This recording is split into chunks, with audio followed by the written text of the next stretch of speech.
I work in assisted living for those with dementia. Today I was sitting with a resident in her room who was very early into her dementia. She said she wanted to talk to me about a few things, so I agreed, and she began to tell me a story of her past husbands. She started off by saying, "My last husband is dead." Sort of.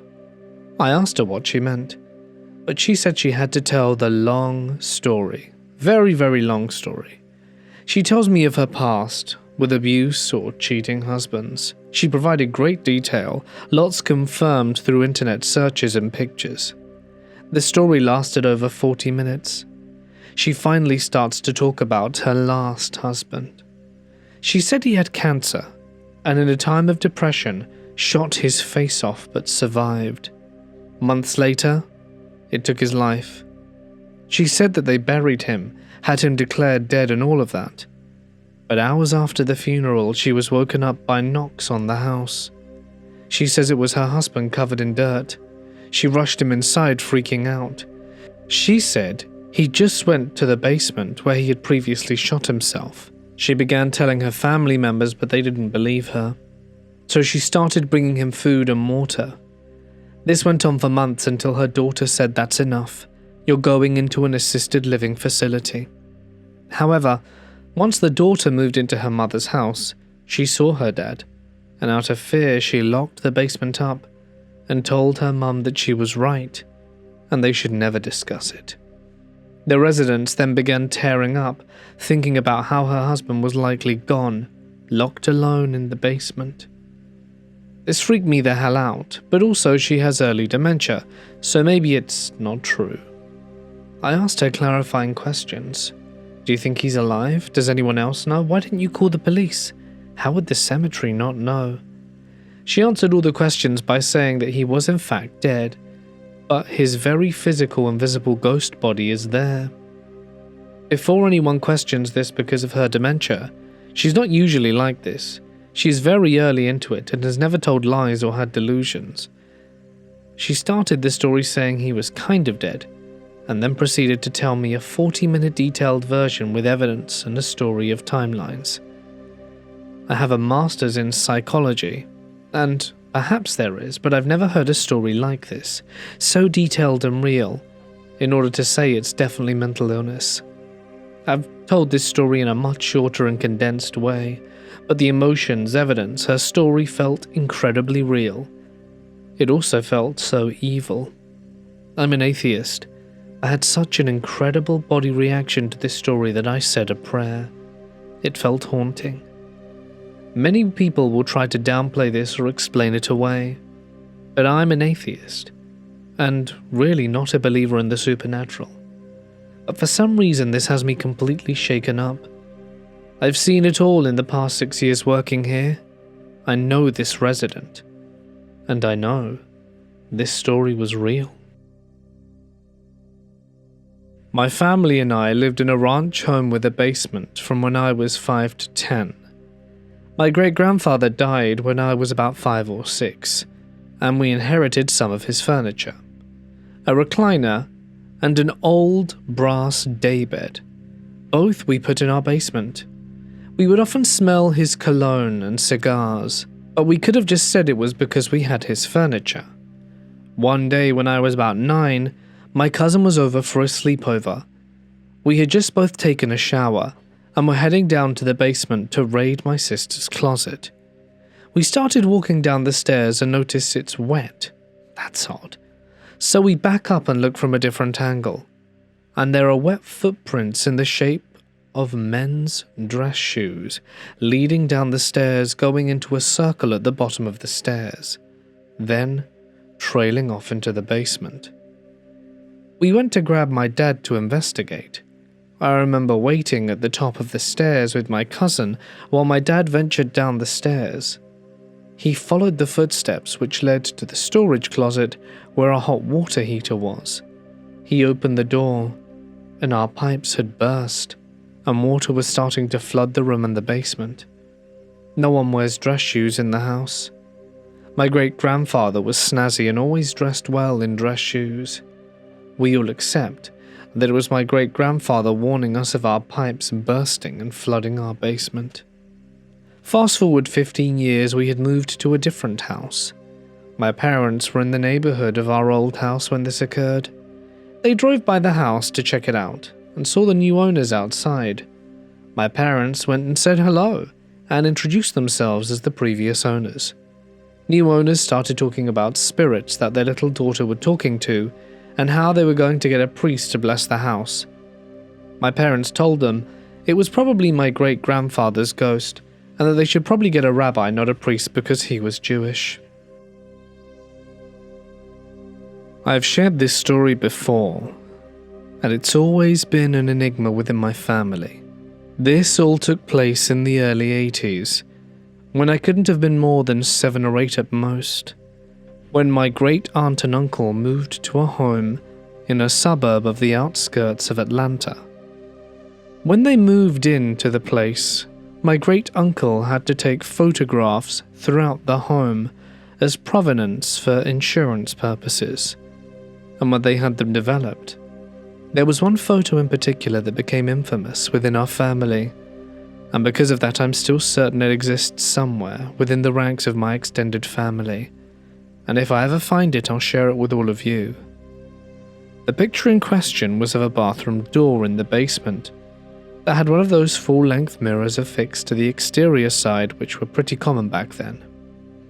In the photo, you could see my great-uncle's reflection cast more towards the rear of the room, but in front of him, standing just back from the mirror itself, was a clear but semi-transparent reflection of a lady in a dress, as if she were admiring herself in it.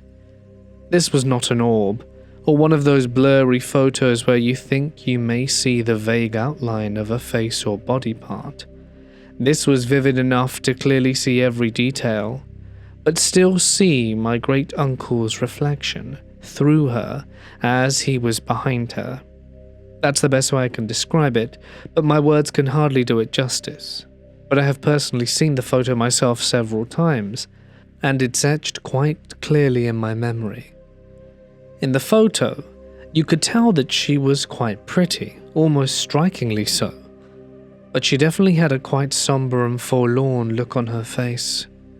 She was very fair in complexion, and wearing a beautiful white or coloured dress that was quite obviously from a much older time period.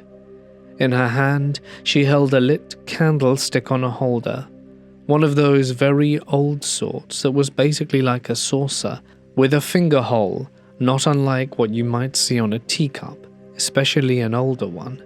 And she also had what appeared to be a dark cat of some kind, curled around the back of her neck, perched on her shoulder, and long, flowing dark hair. My great-uncle is certain he was alone in the house as he snapped the entire series of these insurance photos, and neither he or my great-aunt had any idea of who this woman could be or how she ended up in just one of these otherwise mundane series of photos, especially since he was adamant that he'd never seen her at the time he'd taken them. The photo alone was enough to send a chill up your spine upon viewing it, as it was obvious there was something out of the ordinary. So my great-uncle and aunt decided they were going to name her Sally, and before long, this curiosity was being talked about amongst the entire family, and they were all eager to view it themselves any time they came to visit. I did get to see it at the time, even though they tried their best to keep Sally hush-hush among us children to not frighten us, but to no avail. And I know my family had occasion a few times to stay overnight with them during that period, and of course I just couldn't resist begging to see it again each time. The best first-hand accounts have sadly passed away, as many of my family members have long since moved on. But the photo was definitely not the only incident of high strangeness that occurred in that house. But I do distinctly remember an incident involving my grandmother.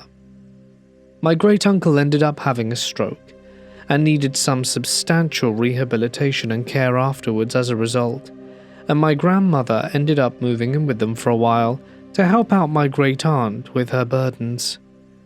My grandmother was a very strong Southern woman who lived through the Great Depression and was never the type to spin yarns. It's important to understand this because she had an encounter one day that really shook her. The laundry room was also located in the basement that the photo was taken in, and she had gone down to do some laundry when suddenly all of the coat hangers began to fervently sway back and forth, causing a great commotion. Then, what she described as an icy, cold wind ran through her. She also went to lengths to keep these incidents under wraps, to keep from frightening the kids, and I actually first learned of it when I overheard my mother and aunt talking about it, as I was well into my 20s by then.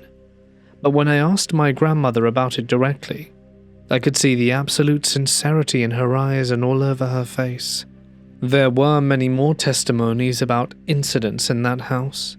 The basement was old and poorly lit, and there were always candles placed in darker spots to augment the lighting, and it was quite common for family members to come across them burning when no one had been down there to light them or vice versa.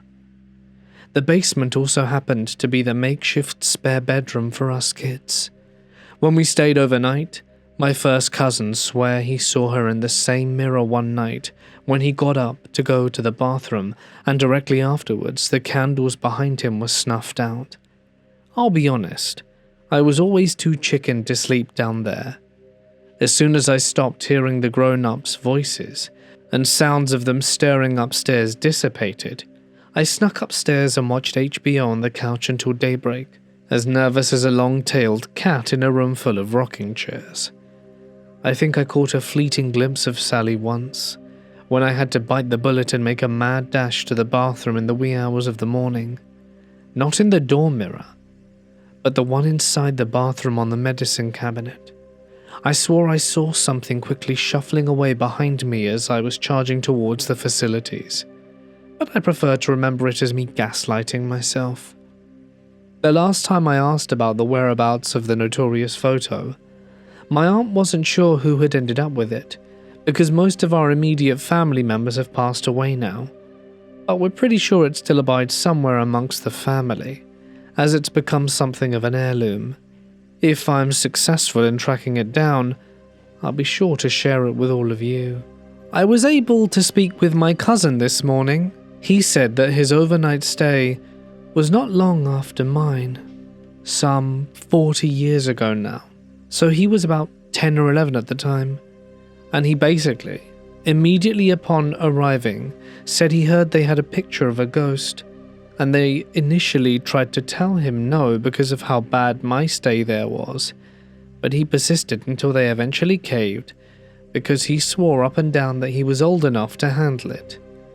He was determined to stay the whole night downstairs to show me up and prove how badass he was, and said he was fine until the darkness fell, but started getting creeped out. So he made up his mind that he wasn't going to sleep, but instead to stay up all night watching the small television in the basement bedroom.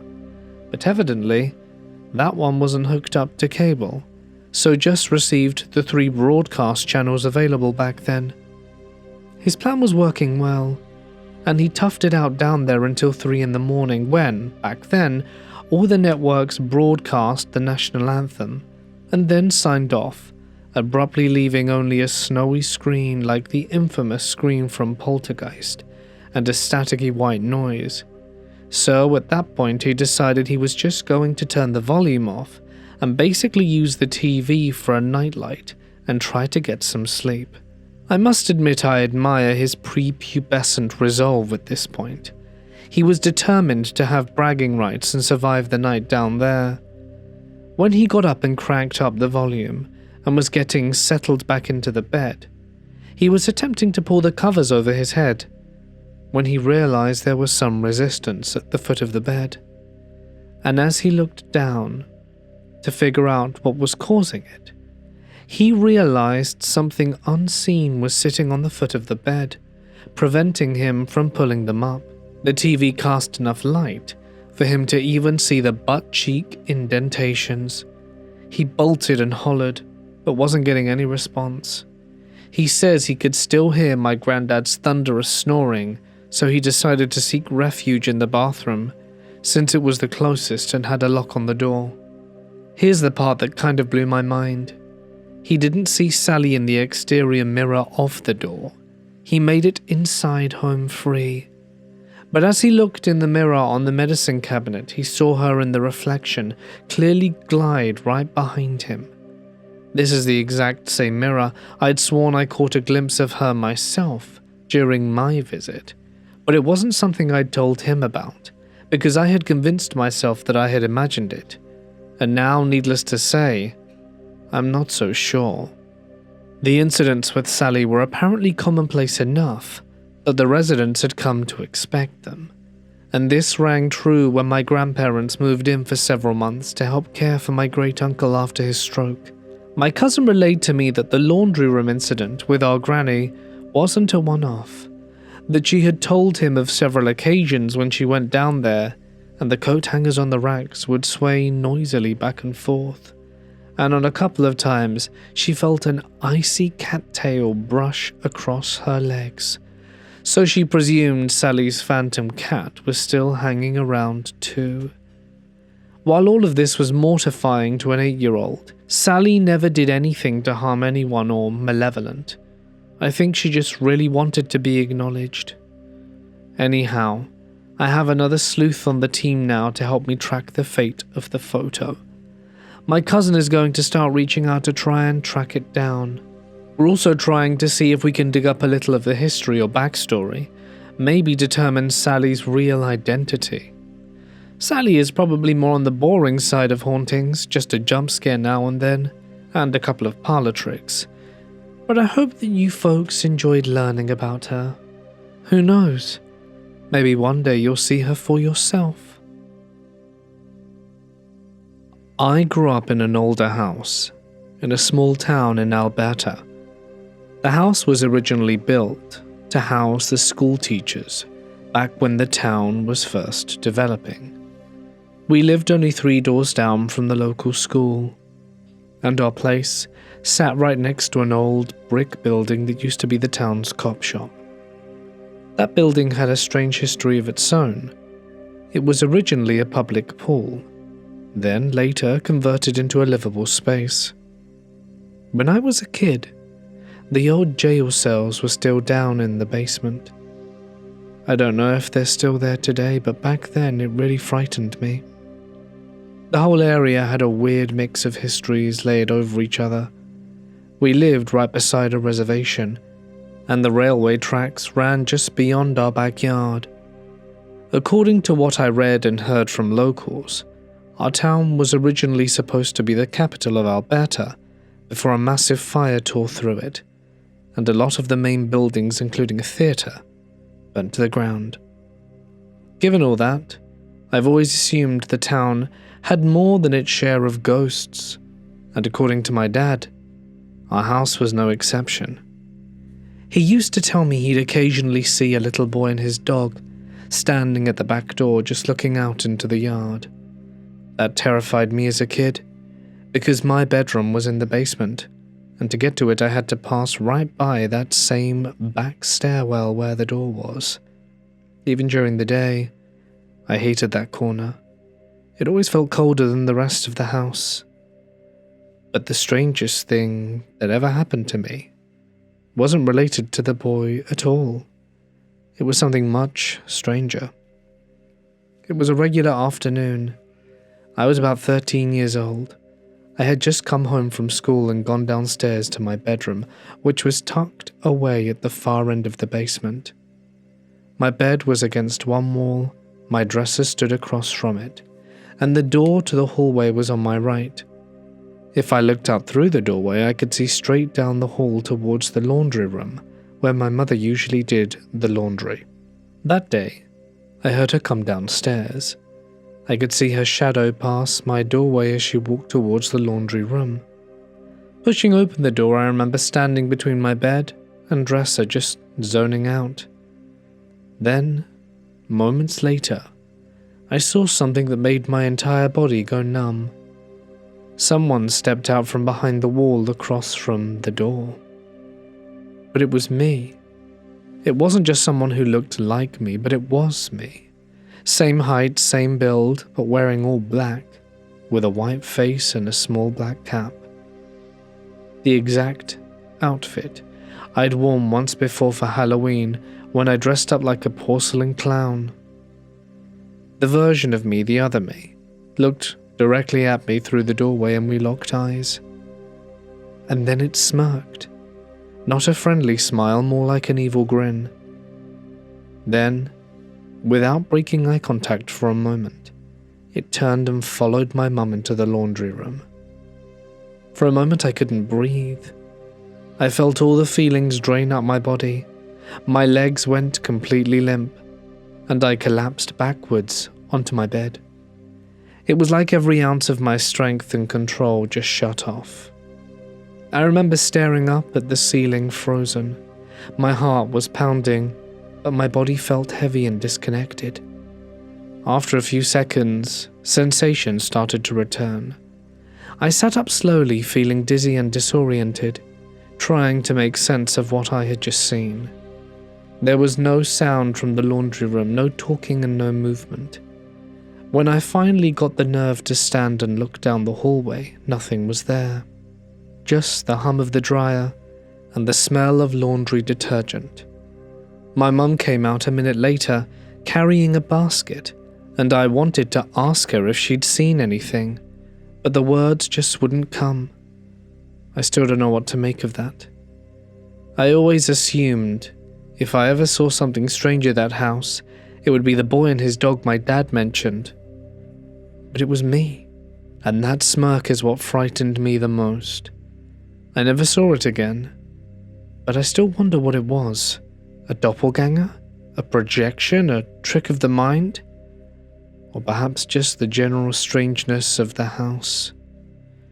Even thinking back to it now, I can still feel that same drop in my stomach. This happened a while back. I'd just gone over to my aunt's house to sleep because I had been out drinking all night.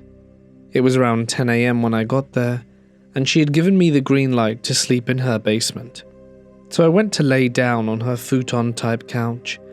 I tossed and turned for about 20 minutes, and I checked the time. And suddenly it said 9 p.m. The basement was very dim, just enough light to make out the shapes of the things in the room, because the light that was on didn't work very well. I laid there with my eyes closed, trying to fall back asleep, but I couldn't. So I sat up and turned on her game system that was in the basement. I tried to play for maybe 10 minutes, then laid back down and tried to sleep again. Same thing. I tossed and turned for what felt like another 10 minutes, then checked the time, and it was suddenly 2 a.m. I got up again and texted my cousin because he was supposed to pick me up. I stood to watch for him through the basement window. The window was about half a foot or higher than me. I jumped up a few times to look out and got an eerie feeling, so I grabbed a stool to stand on. And after a few seconds of looking out the window, there was a hard scratching on the concrete wall just an inch or two from my ear. I slowly turned my head, fearing the worst, but there was nothing there. So I decided to go to the other window on the other side of the basement. Usually, my aunt's furnace made 2 banging sounds every 30 minutes, so I was okay hearing that. But after the 2 bangs, there were 4 fast bangs right after. I looked towards the stairs on my way over, and something had peeked its head out from behind them. I told myself, that's okay, it's nothing I haven't experienced before. But then as I got to the other side of the stairs near the other window, I looked, and there was a 7 to 8 foot tall shadow figure, standing there just looking at me. I told myself, so long as I'm not scared, it won't bother me. So I stood there looking out the window. and after a moment I got down and ran up the stairs and outside as fast as I could straight into the street. Thankfully, my cousin had just started to pull up. I began to tell him what had happened as soon as I got in. That was the closest anything has ever gotten to me, other than my encounter with the little person I seriously believe was some kind of demon that had evil intentions. But that's a story for another day. I always believed that if something was wrong with our house, it was coming from the basement. When I still lived with my parents, there was this constant low-level unease tied to that part of the house. The basement always felt off, like you're being watched. One night, that feeling came to something much more real though. I'd come home from work late, and it was near enough midnight. The house was empty, my parents were out of town, and I entered through the side door, stepped into the kitchen, and as always, had to walk past the basement stairs to get to the rest of the house. And just as I was passing, I saw something move. It was slow, and out of the corner of my eye, something shifted in the darkness at the bottom of the stairwell. I stopped and turned to look, and I'll never forget what I saw. There was a face at the bottom of the stairs. Huge, way too big to be human, about the size of a torso. It had leathery, wrinkled brown skin and wide, empty eyes. Its mouth hung slack, slowly opening and closing as if it were trying to form words or maybe just breathe. It stared right up at me. But I didn't scream. I didn't even react the way I thought I would in a situation like that. I just walked away in shock. I went to my room, locked the door, and immediately called a friend to come stay over. I was shaking. I couldn't be alone. That basement has always been weird. I'd heard things down there for years, loud thuds, the sound of something slamming against the walls, but every time I'd go down to check, everything would look completely normal, with not a single thing out of place, not even dust disturbed. But that night was the first and only time I actually saw something. To this day, when I visit my parents, I still feel uncomfortable if the door to the basement is open. And no matter how much time passes, I never feel comfortable going down there. I live in the Philippines and was born and raised in my grandparents' house.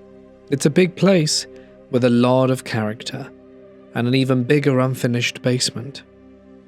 It always felt colder there than the rest of the house, and also where a lot of strange activity took place. When my grandparents immigrated to the States, they left the house to their children, and we continued to live in it. Over the years, each of us had our own unexplained moments that, when put together, makes the place feel truly and undeniably haunted. One of the earliest stories I remember came from my mum. She was cooking lunch one day when she saw my aunt walk across the living room, dragging her slippers along the floor in a very familiar way that she always did. Thinking she was home, my mum added food to the pan to include her. When the food was ready, she called out to her, inviting her to come and eat. But she didn't reply, so she called again. That's when she realized she was completely alone at the house. On a different occasion, she was cleaning our room, which was located right next to the basement stairs. She opened the door to sweep and saw a man going down the stairs into the basement. He was shirtless, wearing a pair of jeans and had dark skin. At first she thought maybe it was one of my uncles, but when she checked, she was alone again. No one else was in the house. Years later, my uncle had a similar experience. He was in his bedroom upstairs late one night when he looked towards the window and saw a shirtless man, the same figure, dark-skinned, just staring at him from outside. The thing is, that window is on the second floor, high off the ground with no balcony or ledge. There's absolutely no way a person could be standing there. My own experience happened while I was chatting with one of my cousins in the dining room. The master bedroom is right above us, and at the time, my uncle was using it. While we were talking, We started hearing what sounded like furniture being dragged across the floor upstairs, heavy chairs or a table scraping loudly. I figured my uncle was cleaning or moving things around, so I went up and knocked on the bedroom door to ask if I could watch TV, but there was no answer. I knocked again, but still got no reply. A bit confused, I went back downstairs, and not even a minute later, the doorbell rang. I opened it, and there was my uncle just getting home. The room, that had sounded like it was full of movement, had actually been completely empty. My cousin had one of the creepiest encounters though. He was talking to our grandparents during a visit after they returned from the US, and happened to glance towards the basement stairs. He saw an arm, just an arm, waving at him, gesturing for him to come closer. He told my grandfather right away. Now, my grandfather isn't someone who gets scared easily. He's a man of deep Christian faith, a World War II veteran, and someone who wouldn't back down from anything. That same night, at 3 a.m., he went down into the basement alone and called out to whatever was there. He saw nothing, but I always remembered how serious he was about it, and unafraid. Even now, after all these years, that house still gives me chills. It was never anything overtly violent, but it always made its presence known, whether it was mimicking our family members moving furniture, or simply watching from places no one could stand. It was always there, and it always seemed to be coming from the basement. My little brother and I enjoyed getting into mischief growing up, especially when it involved investigating our haunted house. We noticed, no matter how many people were in the basement, no one ever wanted to stay long. It always felt like multiple sets of eyes were watching you. Around that time, our church gave us small Bibles, and we were reading them because we heard that they could deter ghosts. We figured the most haunted place in our house was the basement, so we went to the basement to read a Bible out loud. We should have known something was up. When we went to the basement door, it wouldn't budge open. It took both of us to force the door open. We got to the basement and I started reading. I didn't get more than 2 pages in when we started to hear very heavy footsteps and whispering. We just thought it was one of our older siblings messing with us. We looked where the footsteps were coming from and there was nothing there. But the moment we looked away, my little brother slammed to the ground. He screamed in agony, begging for help, and I immediately stopped reading and ran to his side to tell them to get up. I honestly thought he'd tripped. That was until I saw scratch marks on his back. There were 3 distinct marks that looked like a velociraptor or something had scratched him hard.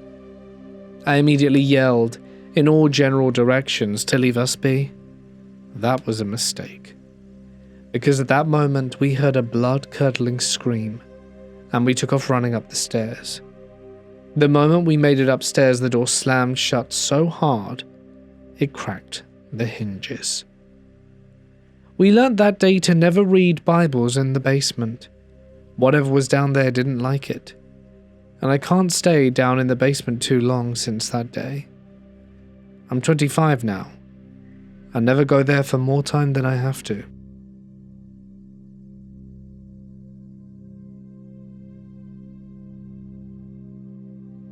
I've never shared this story publicly before, but I need to. I was born in Georgia. My mother was 16, my father 36. Legal, but not right. She left him when I was 1 because he was abusive. He never hit me, but he was emotionally cold and dishonest. He never told me he loved me, but he did love telling stories. One story he repeated often was how he met my godfather Lee at a gas station in the early 1980s. Lee, a white man, called him a racial slur. Later that night, my dad saved him from being robbed at gunpoint. From that moment on, Lee said my dad was different and became his friend. Eventually business partners. My dad even asked Lee to be my godfather. When I was 12, I finally got to visit my dad for the summer. One night, Lee offered me cash to clean his basement and I said yes. But the moment I walked down there, I knew something was wrong. My skin prickled. At the bottom of the stairs was a mannequin in full KKK robes. The walls were covered in Confederate flags, nooses, lynching memorabilia, and white power signs. I froze. Lee appeared out of nowhere and said, smiling, "That room's off limits. Don't tell your daddy. He knows, but doesn't need to be reminded." I left immediately, told my dad I was sick and wanted to go home early. He didn't ask questions, he just drove me back. Years later, I brought it up. My dad just said, "Sometimes a man's got ghosts. As long as they don't haunt you, let them be." But they do haunt me. I still get nervous around a certain type of white guy. You know the kind. And I'll be honest, this experience damaged my trust in men overall, because my own father handed me to a man he knew kept hate in his basement and then told me to be quiet about it. It's affected my everyday life. How do I reverse this? I'm 36 and just can't get those images out of my head. My house was pretty eerie for the first 16 years or so of my life. For reference, I'm 20 now, and every now and then I'd have this strange feeling of being watched when I was alone. I'd feel someone tap or grab my shoulder, and turn around, and there'd be no one there.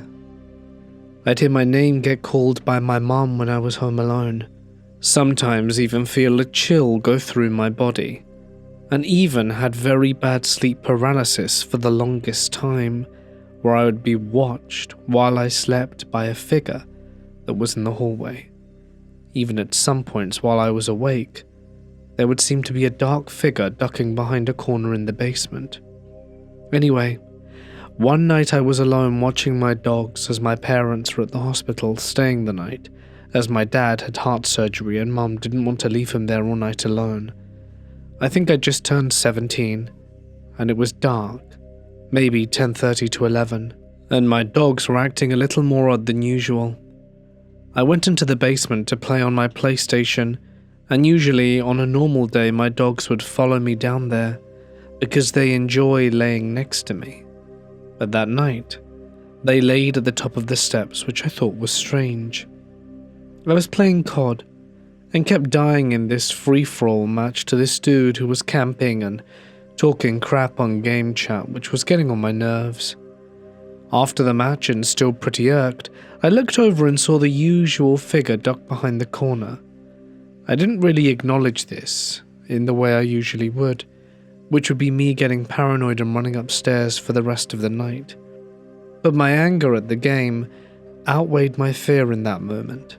Then this picture that we had leaning against a wall that was by the corner, where the figure went, fell over and broke the frame. This triggered me. I began yelling and cussing, and telling it that I needed it to go to hell and that I never wanted to see it again. And since that night, all the ghostly stuff ceased. I'd like to think it got to it, or at least stopped bothering me at any rate. When I was around 7 years old, my family stayed in a hotel somewhere in Laredo, Texas. I don't remember much about the trip itself, but I'll never forget the stairs. I had a little rubber ball I was chasing up and down a single flight of stairs that led to the basement. Over and over, I'd sprint down, grab the ball, and run back up laughing. The stairwell was eerily quiet, the only sound being the bouncing of the ball. I obviously didn't notice this as I was 5. I bounded down, retrieved the ball, and ran back up as always. Except when I reached the top, I wasn't where I started. I was standing in a completely different hallway, with a different carpet and different wallpaper, and a different light. The hotel didn't look the same. I froze, clutching the ball, trying to figure out what had just happened.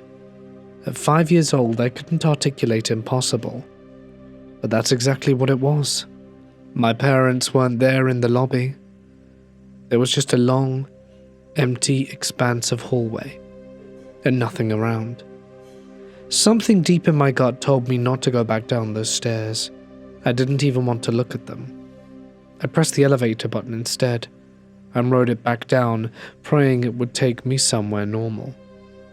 I was back in the regular lobby, with the same ugly carpet, and the chatter of people passing by.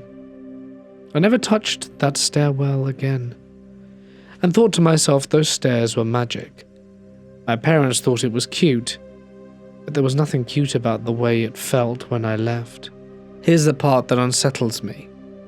As an adult, when I asked my mom about the hotel, she remembered me being oddly shaken that day, but she could also confirm to me that the hotel didn't even have a basement. I don't know where those stairs led or what floor I stepped out onto. I just know I was somewhere else that I wasn't supposed to be. A number of years ago, something happened in my old house that I still can't explain. I'm not the kind to believe in ghosts. I like things with clear causes. But whatever this is, it left me with the kind of dread you can't pretend away. It was late afternoon, and I was in the kitchen when I heard a heavy crash from the basement. The sound of wood hitting wood. The basement door was half a flight down from the kitchen, so I paused for a second, told myself it was probably nothing, then went down to check. The 6-shelf bookshelf that had sat along the far wall for 5 years was face down on the concrete. It had been one of those flat-pack construction things that was anchored to the wall with brackets. I remember thinking about that, how stable it had been, how long it had been there. The floor beneath it was dry and level, and nothing else in the room had moved. Boxes were where we'd left them. The old heater was humming like it always did. There was no obvious reason for it to have fallen. It looked like it had been pushed, but there were no scuff marks on the wall or the shelves that suggested a shove. No dent in the baseboard, it was just there, face down, books scattered everywhere. I spent the next 20-30 minutes picking things up, more annoyed than scared. I grumbled out loud the whole time, to the ceiling, to myself, about having to clean it, and how people break easily built furniture. There was a weird comfort in complaining. When I finally sat down upstairs, I turned on the TV and didn't really pay attention. You know that little black gap screen you get between the program and the commercial? I was staring at the black reflection more than the show itself, half watching and half thinking about nothing, when I saw him.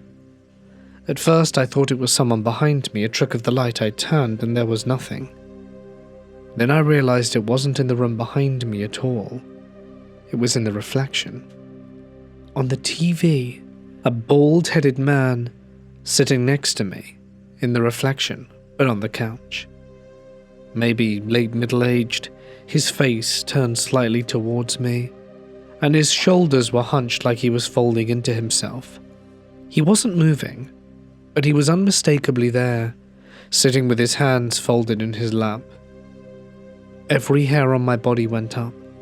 I could feel the air in the room get colder, like someone had opened a door to the outside. My skin prickled. I remember the exact sound of my own breath, and I stood up fast and knocked over the coffee table, shut the TV off, and the reflection snapped to black, and the room was now empty. I didn't go downstairs that night. In the years I lived in that house after, people sometimes came over with their dogs. At first I thought it was a coincidence, but it happened enough that I stopped thinking it was random. Every dog that wandered into the basement would freeze and stare at the same corner. Some would lower their bodies like they expected something to come out the wall. A few times, a guest would call their dog and it would resist, looking between them and the corner, like it couldn't reconcile what it was seeing with what the human was saying. My brother's dog would flat out refuse to go into the basement. We would try to coax him with treats, call his name, or physically carry him into the threshold, and he would wriggle and whine, and we put him down and he'd bolt back up the stairs as if the steps were coated in fire. It was humiliating. My brother swore the dog was stubborn. I started taking it seriously when I noticed the same look on different dogs. The ears pinned slightly, the neck extended, the eyes fixed and unblinking. I sold the house a year later. It felt like the right time to move on. Life had gotten messy and I had an excuse. Part of me thought that putting distance between myself and that place would sever whatever tie had been formed that day in front of the TV. And for a while I think it did. Then whenever I'd watch other people's home videos or glimpses of their living rooms, there would be this tiny irrational panic flare up in my chest. A few years after I moved, my sister told me the new owners had done some renovations, said the house felt different to her when she visited, like it had been scrubbed clean of memories. I wanted to tell myself that the bookshelf that was toppled had been an old bracket giving out. Maybe the man in the reflection was just an illusion. But here's the thing. Once you see something that shouldn't be there, you can't unsee it. When I was younger, my family lived in Edmonton, Alberta, in this awful green duplex that still makes me feel uneasy whenever I think about it. I know it sounds like an odd thing to say, but the specific colour makes my skin crawl. The sort of pale, mouldy green colour is burnt into my memory. Even now, if I see it, it always turns my stomach. The house itself was neither big nor fancy. It was just a split duplex, old and kind of run down. My bedroom was in the basement, which was a world of its own. The entire basement had been converted into what you could call a separate living area. A kitchen, a small bathroom, and a big open space that was my room. The only problem was all the windows had bars on them. Even as a kid, this bothered me. It wasn't like we were living in some high crime rate area. It just seemed strange and unnecessary. The windows weren't big enough for anyone to climb through anyway, but those bars made it feel like a cage. The basement also had all the usual basement problems. Spiders, silverfish, and those little roly-poly bugs that curl up into balls when you touch them. They'd gather in the corners and sometimes behind furniture, and sometimes right in the open. I remember watching them crawl along the edges of the walls where I'd tried to fall asleep, attempting to ignore them. There was also this small closet built in one corner of the basement. But calling it a closet feels generous. You had to crouch down to get inside it. The door was short, maybe waist height, and the space beyond it didn't go back very far. It wasn't a storage area or anything useful. It felt more like a crawl space someone had boarded up part way. The walls inside were covered in writing. Not fresh writing, old faded scribbles, and strange marks that had been drawn directly onto the dry wall. I never figured out who had done it or what it meant. Some of it looked like names, others like random words or shapes. A few parts almost looked like they'd been scratched in rather than written. My parents didn't seem too concerned about it, but I avoided that closet as much as possible. Something about it just felt sinister. While we lived in that duplex, I went through one of the darkest periods of my life. I don't know how much of it was the house or how much of it was me, but I started doing these things I never imagined I would do. I began hurting myself with a knife. It's not something I'm proud of, the slits, and I've never really said it out loud before. But I was just a kid, and I felt like something was breaking me from the inside. I don't know if it was mental illness or something tied to that place, but I wasn't the same person I'd been before when we moved there. The longer I stayed, the worse it got. And then came the night terrors, which started small, shadows shifting when I turned the light off, that familiar feeling that something was just standing out of sight, watching. Then they escalated. I started seeing things in my dreams that felt too real. Demonic figures, faces melting in and out of the dark. Sometimes they'd be standing at the foot of my bed, sometimes crouched near the closet door. There were nights when I'd wake up gasping, absolutely sure that something had been touching me. Sometimes I'd feel a hand on my ankle or hear whispers just before waking. Other times I wouldn't wake up at all.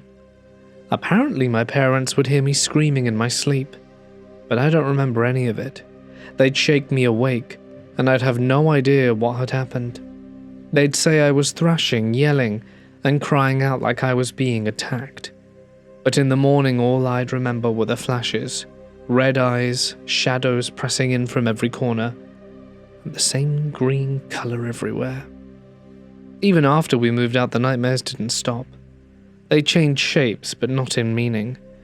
In the dreams, I'm always back in that basement. The windows are still barred and the air feels suffocating, and there's something in the shadows that wants to get me. It moves closer each time, and I can never escape. Sometimes I wake up drenched in sweat, my heart racing, because even though I'm an adult now, and I know I'm safe, I can still feel the pressure of that house, as if I'm still there, enveloped in its dread.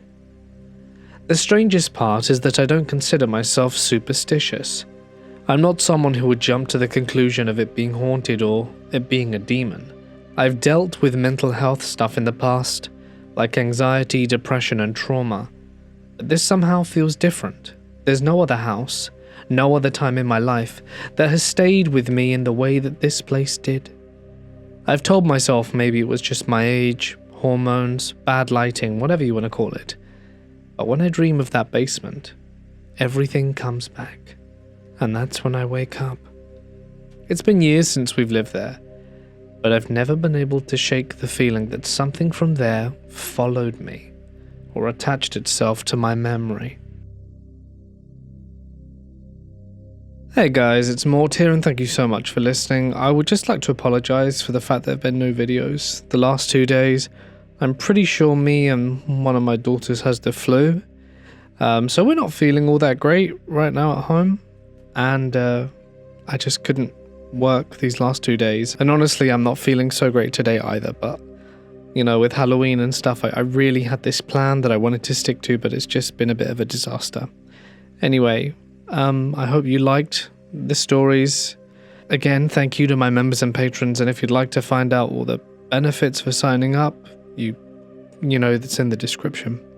Alright then guys, hopefully I feel better tomorrow.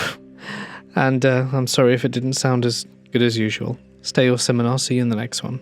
Good night, and don't get sick.